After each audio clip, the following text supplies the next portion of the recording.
নমস্কাৰ। আজিৰ এই ভিডিঅ'টো জানো আহক মেষ ৰাশিৰ ব্যক্তিসকলৰ বাবে মে মাহটো কেনেকুৱা যাব।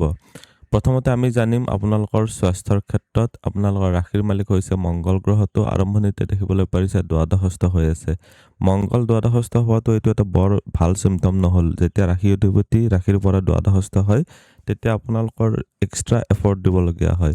11 মে তাৰিখৰ পিছত মংগল গ্ৰহটো আপোনালোকৰ ইয়াতে আহিব। 11 মে তাৰিখলৈকে আপোনালোকৰ স্বাস্থ্যজনিত ক্ষেত্ৰত ৰক্তচাপজনিত প্ৰব্লেম বা আপোনালোকৰ স্কিনজনিত ইছ্যু, পেটৰ কমপ্লেইন এনেকুৱা ধৰণৰ প্ৰব্লেম এইখিনি সময়ছোৱাত দেখা গৈছে। কাৰোবাৰ তেজত কিবা উপাদানৰ কম বেছি হৈছে, ছাপ'জ থাইৰয়ডৰ বা ইউৰিক এচিডৰ প্ৰব্লেম আহিছে, এই ধৰণৰ প্ৰব্লেমৰ ক্ষেত্ৰত অলপ সাৱধান। বিশেষকৈ ব্লাড প্ৰেছাৰজনিত প্ৰব্লেমৰ ক্ষেত্ৰত 11 তাৰিখলৈকে অলপ বেছি সাৱধান। 11 তাৰিখৰ পিছত মংগল গ্ৰহটো যেতিয়া আপোনালোকৰ মেষ ৰাশিত সোমাব তেতিয়া আপোনালোকৰ কাৰণে খুবেই বেনিফিচিয়েল হ'ব। আপোনালোকৰ কাৰণে মংগল গ্ৰহটো হৈছে এটা বেনিফিক প্লেনেট বুলিয়ে ক'ব পাৰি।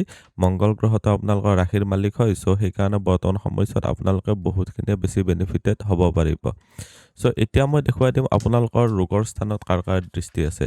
ৰোগৰ স্থানত দেখিবলৈ পাৰিছে মংগলৰ দৃষ্টি আছে, ৰোগৰ স্থানত শনি গ্ৰহটোৰ দৃষ্টি আছে আৰু ৰোগৰ স্থানত আপোনালোকৰ অইন কোনো গ্ৰহৰ গোটেইটো মাহ প্ৰভাৱ নাই। চ' বৰ্তমান সময়ছোৱাত আপোনালোকে কিছুমান বিষজনিত প্ৰব্লেম, পেটৰ বিষ, কঁকালৰ বিষ, আঁঠুৰ বিষজনিত প্ৰব্লেম, মুঠতে জইণ্ট পেইন এইখিনি সময়ছোৱাত গাঁঠিৰ বিষ ৰিলেটেড প্ৰব্লেমৰ ক্ষেত্ৰত অধিক সাৱধান হ'ব লাগিব। আপোনালোকৰ বেমাৰ আজাৰৰ ক্ষেত্ৰত চালে আপোনালোকৰ বৰ্তমান গেষ্ট্ৰিক ৰিলেটেড প্ৰব্লেম অহাৰো খুব হাই চান্সেছ আছে। চ' খাদ্য খানাৰ প্ৰতি অলপ নিয়ন্ত্ৰণ ৰাখিব। মিঠা বস্তু বা তেলজাতীয় বস্তু, মিঠা বস্তু কিয় কৈছোঁ, আপোনালোকৰ এইখিনি সময়ছোৱাত চাবলৈ গ'লে আপোনালোকৰ এই ডায়েবেটিছজনিত প্ৰব্লেমটো অলপ বেছি হোৱাটো দেখা দিব। আপোনালোকে সাৱধান হ'ব। বৰ্তমান সময়ছোৱাত আপোনালোকে তেলজাতীয় বস্তু, অভাৰ ফ্ৰাইড ফুড এইবিলাক এভইড কৰিব। এতিয়া দেখুৱাই দিছোঁ আপোনালোকৰ উপাৰ্জন, ধন সঞ্চয়, চৰকাৰী চাকৰি, ব্যৱসায়ৰ ক্ষেত্ৰত কেনেকুৱা হ'ব। উপাৰ্জনৰ ঘৰত ৰাহুৰ স্থিতি অতিশয় ভাল। এইটো এটা আপোনালোকৰ কাৰণে অতিশয় ভাল স্থিতি। চ' আপোনালোকে বৰ্তমান সময়ছোৱাত নিশ্চয় বেনিফিটেড হ'ব পাৰিব। ৰাহুৰ ফালৰ পৰা আপোনালোকে এইখিনি সময়ছোৱাত উচ্চ অভিলাষে দেখা দিব। মনেৰে কিছুমান বহুত হায়াৰ এম্বিশ্যন থাকিব। আপোনালোকৰ যিটো পিছে পিছে দৌৰি আপোনালোকে সেই বস্তুটো পাবও পাৰিব। ছাপ'জ কোনোবা এটাই ইনকামত বৃদ্ধিৰ কাৰণে নতুন এটা ষ্টাৰ্টআপ কৰিব বিচাৰিছে। এইখিনি সময়ছোৱাত তাৰ কাৰণে বহুত কষ্ট কৰাটোও দেখা যাব। এইখিনি সময়ছোৱাত আপোনালোকে বহুত ভাল বেনিফিটেড হ'ব পাৰিব। বৃহস্পতিৰ দৃষ্টি আহি আছে, এইটো এটা অতিশয় ভাল স্থিতি। চ' বৰ্তমান সময়ছোৱাত আপোনালোকে বৃহস্পতিৰ দৃষ্টি যিহেতু আপোনালোকৰ ইচ্ছাপূৰ্তিৰ ঘৰত আহি আছে, পৰাক্ৰমৰ ঘৰৰ পৰা কষ্ট কৰক, অধিক কষ্ট কৰক, আপোনালোকে উপাৰ্জনত বৃদ্ধি কৰিব পাৰিব। কিন্তু উপাৰ্জনৰ ক্ষেত্ৰত চাব যে বহুত কেইটা ডাইৰেকশ্যনত যে এইটো কৰিম সেইটো কৰিম এনেকুৱা 4-5টা ধৰণৰ যদি ইনকাম চ'ৰ্চ বনাই কিনে আপুনি অকলে যদি চম্ভালি থাকিবলগীয়া হৈছে, আপোনালোকৰ উপাৰ্জনৰ ক্ষেত্ৰত অলপ বেমেজালিৰ সৃষ্টি হ'ব। চ' 1-2 বা মেক্সিমাম 3টা চ'ৰ্চ অফ ইনকাম ৰাখক আৰু তাতে আপোনালোকে যিমানখিনি পাৰে সিমানখিনি মনোযোগ দিয়ক। এতিয়া দেখুৱাই দিছোঁ যিহেতু আপোনালোকৰ ধনস্থানত শুক্ৰ গ্ৰহটো আছে, এইটো এটা অতিশয় ভাল স্থিতি। শুক্ৰ গ্ৰহটো ইয়াতে 14 মে তাৰিখলৈকে থাকিব। চ' 14 মে তাৰিখলৈকে আপোনালোকে মানে যিখিনি ইনকাম কৰিব বিচাৰিব সেইখিনি আৰামছে ইনকাম কৰিব পাৰিব। ইনকাম কৰাৰ ক্ষেত্ৰত কোনো প্ৰব্লেমে নাই। চ' আপোনালোকৰ কেছ ফ্ল' আহি থাকিব। 14 মে তাৰিখলৈকে শুক্ৰ গ্ৰহটো মিথুন ৰাশিত থাকিব। তাৰপিছত শুক্ৰ আহি কিনে বৃহস্পতিৰ সৈতে কনজাংক্ট কৰিব। শুক্ৰ বৃহস্পতিৰ সৈতে যুতি মানে আপোনালোকে নিজৰ ধৰ্ম কৰ্মৰে আপোনালোকে এইখিনি সময়ছোৱাত বেনিফিট ল'ব পাৰিব লাগিব। বৰ্তমান সময়ছোৱাত আপোনালোকৰ শুক্ৰ গ্ৰহটোৰ স্থিতি যিহেতু মজবুত অৱস্থাত আছে, দ্বিতীয় ঘৰতো শুক্ৰ গ্ৰহটো ভাল, তৃতীয় ঘৰতো মিত্ৰ ৰাশিস্থ হ'ব। চ' আপোনালোকৰ শুক্ৰ গ্ৰহটো ধনস্থানৰ মালিকো হয়। চ' আপোনালোকৰ ব্যৱসায়ৰ ঘৰৰ মালিকো হয়। ব্যৱসায়ৰ ঘৰৰ মালিক শুক্ৰ গ্ৰহটো যাই কিনে যিহেতু ধনস্থানত সোমাইছে, মই বাৰু চাকৰি আৰু ব্যৱসায় একেলগে কভাৰ কৰি দিছোঁ। চ' ব্যৱসায়ৰ জৰিয়তে কিছুমান কাৰোবাৰ বুটিক আছে বা চাপ'জ এই যিবিলাক বুটিক মানে আপোনালোকৰ যিবিলাক টেইলৰিং ৰিলেটেড যিবিলাক কাৰ্য হয় বা আপোনালোকৰ ধুনীয়া কাপোৰৰ বা ফেশ্বনেবল আইটেমৰ যদি দোকান আছে, তেতিয়াহ'লে আপোনালোকে নিশ্চয় বহুতখিনি বেনিফিট ল'ব পাৰিব। বৰ্তমান সময়ছোৱাত আপোনালোকে ব্যৱসায়ৰ ক্ষেত্ৰত বহুতেই ভাল, অলপ পৰাক্ৰমত বৃদ্ধি দেখা গৈছে। আপোনালোকে যদি ইম্পৰ্ট এক্সপৰ্টৰ ব্যৱসায় কৰি আছে সেইটো ক্ষেত্ৰত বৰ এটা ভাল নহ'ল। যিসকলে চাকৰি পাব বিচাৰি আছে, ঘৰৰ পৰা দূৰত যাইহে চাকৰি পোৱাৰ যুগটো বনাই আছে। বৰ্তমান সময়ছোৱাত ঘৰৰ পৰা দূৰত যাই চাকৰি পোৱাৰ আপোনালোকৰ যুগ বনাব। আপোনালোকে এইখিনি সময়ছোৱাত বিশেষকৈ আপোনালোকে ঘৰৰ ওচৰতে যে পাম এনেকুৱা ধৰণে ষ্টিক কৰি নাথাকিব, নহ'লে প্ৰব্লেম আহিব।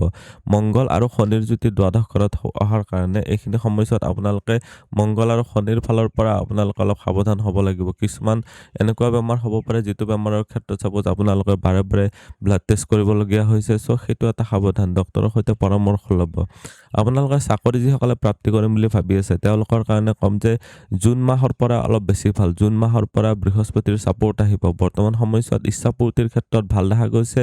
আপোনালোকে যিসকলে অলৰেডি চাকৰি বা ব্যৱসায় কৰি আছে তেওঁলোকৰ প্ৰমোচনৰ কাৰণে ভাল দেখা গৈছে। তেওঁলোকৰ ব্যৱসায়ত উন্নতিৰ কাৰণে ভাল দেখা গৈছে।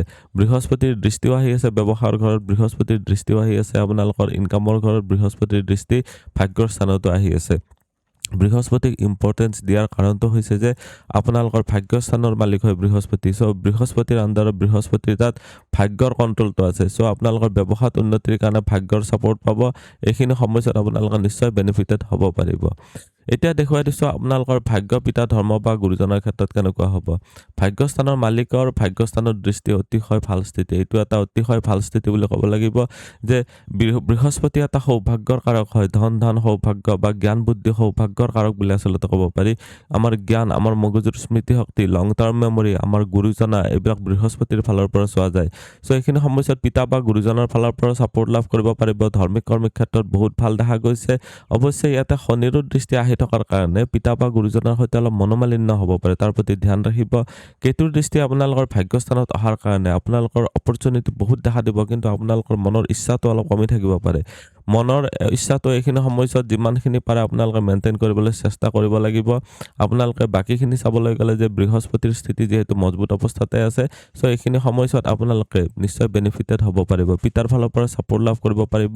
ভাগ্যত বৃদ্ধি দেখা গৈছে। ধৰ্ম কৰ্মৰ ক্ষেত্ৰতো ছাপোৰ্টিভ দেখা গৈছে। আপোনালোকে পাৰিলে ওম গং গণপতয়ে নমঃ এইটো বীজ মন্ত্ৰ জপ কৰিব পাৰিলে আপোনালোকৰ কাৰণে নিশ্চয় বেনিফিচিয়েল হ'ব। এতিয়া দেখুৱাই দিছোঁ প্ৰেম প্ৰসংগ বা বৈবাহিক জীৱনৰ ক্ষেত্ৰত। লাভ ৰিলেশ্যনশ্বিপৰ ঘৰত কেতুৰ স্থিতি বৰ এটা ভাল নহয়।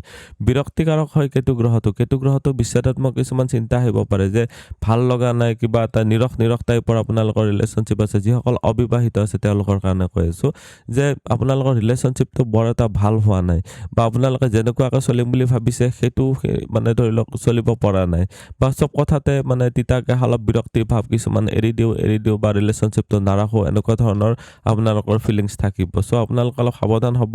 কিছুমানৰ বহুদিনীয়া ৰিলেশ্যনশ্বিপ থাকে, তেওঁলোকৰ ৰিলেশ্যনশ্বিপো এইখিনি সময়ছোৱাত ভাঙি যাব পাৰে। চ' অলপ সাৱধান হ'ব। মংগলে বৰ্তমান দ্বাদশত যিহেতু গোচৰ কৰি আছে, আপোনালোকৰ লাভ ৰিলেশ্যনশ্বিপৰ ক্ষেত্ৰত সংগ্ৰাগৰ কাৰণে লছ হৈ যাব পাৰে। যিসকল বিবাহিত আছে তেওঁলোকৰ কাৰণে কৈছোঁ 15 মে তাৰিখলৈকে ৰবিৰ দৃষ্টি আছে। তাৰপিছত মংগল গ্ৰহটো 11 তাৰিখৰ পিছত যেতিয়া ইয়াতে আহিব, 11 তাৰিখৰ পিছত মংগলৰ দৃষ্টিও আহিব। আপোনালোকৰ বিবাহৰ কাৰণে এইটো এটা ভাল হ'ল। আপোনালোকৰ নিজৰ কণ্ট্ৰল থাকিব। মানে আপোনালোকে যাৰ সৈতে বিয়া পাতিব বিচাৰিব এইখিনি সময়ছোৱাত বিয়া পাতিবও পাৰিব। বৰ্তমান সময়ছোৱাত আপোনালোকৰ বিবাহৰ ঘৰটো খুব এক্টিভ দেখা গৈছে। বৃহস্পতিৰ দৃষ্টিও আহি আছে। বৰ্তমান সময়ছোৱাত বৃহস্পতিৰ দৃষ্টি আপোনালোকৰ বিবাহৰ স্থানত অহাটো এই মে' মাহটোলৈকে যথেষ্টখিনি ভাল আছে। 2 জুনৰ পিছত বৃহস্পতি ইয়াৰ পৰা আঁতৰিব। চ' আপোনালোকে যিসকলে বিয়া পাতিম বুলি ভাবি আছে এটলিষ্ট বিয়াৰ কথাটো আগবঢ়াই কিনে ফাইনেলাইজ কৰি থওক। এইখিনি সময়ছোৱা বহুত ভাল চলি আছে। মনত কিছুমান কনফিউজন থাকিব কাৰণ ৰাহুৰো দৃষ্টি আহি আছে। শত্ৰু স্থানত শনিৰ দৃষ্টি অহাৰ কাৰণে শত্ৰুৰ কাৰণে কিছুমান আপোনালোকৰ ভাল ৰিলেশ্যনশ্বিপো এইখিনি সময়ছোৱাত বৰবাদ হ'ব পাৰে, তাৰ প্ৰতি অলপ ধ্যান ৰাখিব। সাধনিকা আৰু উচ্চ শিক্ষাৰ ক্ষেত্ৰত কৈছোঁ, সাধনিকাৰ ঘৰৰ মালিক হৈছে চন্দ্ৰ গ্ৰহটো। সাধনিকাৰ ঘৰত কোনো গ্ৰহৰ গোটেইটো মাহ প্ৰভাৱ নাই। চ' বৰ্তমান সময়ছোৱাত অৱশ্যে মংগলৰ দৃষ্টি আহিব 11 তাৰিখৰ পিছত। মংগল যেতিয়া ইয়াতে আহিব 11 তাৰিখৰ পিছত, সেই মংগলৰ দৃষ্টিটো আপোনালোকৰ কাৰণে বেনিফিচিয়েল হ'ব। অকণমান এক্সট্ৰা মেহনত কৰিব পাৰিলে আপোনালোকৰ কাৰণে ভাল হ'ব। আপোনালোকে এইখিনি সময়ছোৱাত সংগ্ৰাগ, অধৈৰ্য এইখিনি সময়ছোৱাত এৰাই চলিব পাৰিব লাগিব। যিসকলে ক্লাছ 5ৰ পৰা ক্লাছ 12লৈকে পঢ়ি আছে, আপোনালোকে গুৰুজনা বা পিতা মাতাৰ ফালৰ পৰা আপোনালোকে যিখিনি পৰামৰ্শ ল'ব পাৰে, আপোনালোকে তেতিয়া বেছি ভালদৰে ৰিজাল্ট কৰিব পাৰিব। আপোনালোকৰ উচ্চ শিক্ষাৰ ক্ষেত্ৰতো ব্ৰেক অহাৰ চান্সেছ আছে। হঠাতে পঢ়ি আছোঁ আৰু নপঢ়োঁ বা বেলেগ পঢ়িম। বহুতৰে ষ্ট্ৰীম চেঞ্জ হৈ যায়। বহুতৰে এইটো এডমিশ্যন ল'লোঁ, এইটো এডমিশ্যন নলৈ পেলাই আকৌ বেলেগত এৰি পেলাই বেলেগত গ'লোঁ। সো এনেকুৱা ধৰণৰ এইখিনি সমস্যাত দেখা গৈছে তাৰ প্ৰতি অলপ ধ্যান ৰাখিব আপোনালোকে ডিসিশন লওঁতে সদায় সাৱধান এইখিনি সমস্যা কোনো ধৰণৰ বিৰক্তি ভাৱত আহি কিনে ডিসিশন নল'ব কোনো ধৰণৰ আপোনালোকে এইখিনি সমস্যাত মানে গুৰুৰ সৈতে মানে তৰ্কাতৰ্কি যাতে নহয় তাৰ প্ৰতি অলপ ধ্যান ৰাখিব আজিৰ এই ভিডিঅ'টোত আমি জানিলো মেষ ৰাশিৰ ব্যক্তিসকলৰ বাবে মে মাহটো কেনেকুৱা যাব ভিডিঅ'টো চাই কেনেকুৱা লাগিলে কমেন্টত নিশ্চয় জনাব আপুনিও যদি আপোনাৰ বিষয়ে জানিব বিচাৰে তেতিয়াহ'লে হোৱাটছএপত কন্টেক্ট কৰিব পাৰে ধন্যবাদ এইটো ভিডিঅ'ত আগবঢ়োৱা জ্ঞানখিনিৰ পৰা যদি আনৰো উপকাৰ হ'ব ভাবে তেনেহ'লে বন্ধুবৰ্গ আত্মীয় স্বজন আৰু চিনাকি মানুহৰ সৈতে শ্বেয়াৰো কৰিব আপোনালোকে নেক্সট ভিডিঅ' কিহৰ ওপৰত চাব বিচাৰে কমেন্টত জনাব ধন্যবাদ